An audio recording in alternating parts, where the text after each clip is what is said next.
What does live, share and build mean? For somebody that is new, you might hear a lot of doTERRA wellness advocates talk and refer to whether you're live, share or build quite often. And doTERRA has an amazing breakdown on your Empower form for you to refer back to get a better clarity of what live, share and build is. But what I actually am here today to talk to you about is my experience with live, share and build. Over 4.5 years I've been using doTERRA essential oils for, and I'll share a little bit of my journey with that. So I was a live person through and through. Wanted nothing to do with the business opportunity.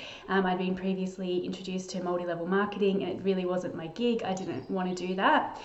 But after using the essential oils for quite some time, I naturally started sharing with people. I had terribly bad acne, and when my face cleared up, then everybody was like, what are you using, Shanae? What's happening? And then I would tell them this hocus pocus hippie oil shit, and from there, people would say to me, well, is there an oil for this? Is there an oil for that? And so I organically started sharing. And then as lots of people wanted to know about essential oils, cheapo me hadn't even bought a book or an app yet. So I would message my upline all the time. And eventually he said, get your own book or app. I'm not responding to you anymore, but why don't I come up to Darwin and do a workshop with you? So we booked in 3 in that day, and it was merely for me to support him because doTERRA was his business, but also for me to give answers to my friends in a really great timely manner and just get it all done in one. Then they could get their oils and kind of leave me alone. Although I enjoyed the friendships that I got from it at the time, but I really still wasn't anything more interested in sharing. But the more I did it, the more I actually really enjoyed it. And then I eased into, so that at that time, I would call myself a secret sharer. And then as I really started to admit to myself, yes, I'm secretly sharing this, but I'm really secretly enjoying this. Nick would ring me up and he's like, are you ready to say that you're a builder yet? And I was like, all right, I am an undercover builder. I laugh back at it now because I'm a very obvious builder now, but the transition into that had to be done how it had to be done. I had to have a really positive experience with multi-level marketing to not have the negative emotion that I had associated with it previously.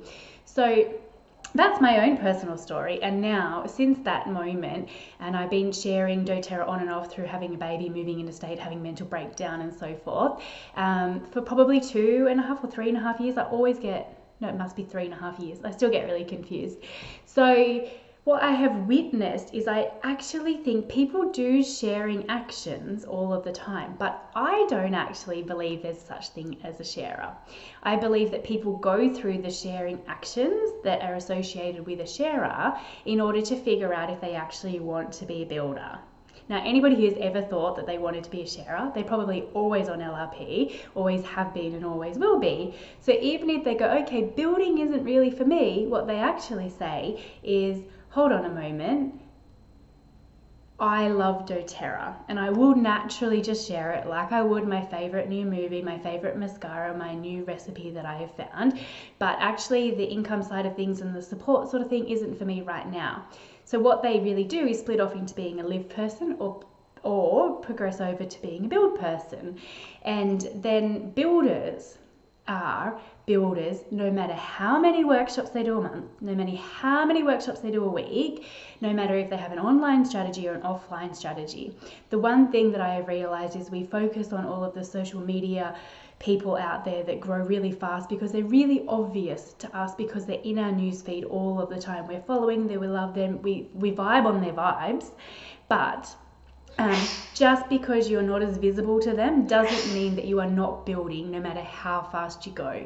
So it doesn't matter if you're in a supporting mode, or it doesn't mean if you're out in an enrolling mode, that you set your own pace, it's your own race. So I just wanted to empower you guys to not get stuck with labeling yourself that because I'm not building really fast this month that I'm just a sharer.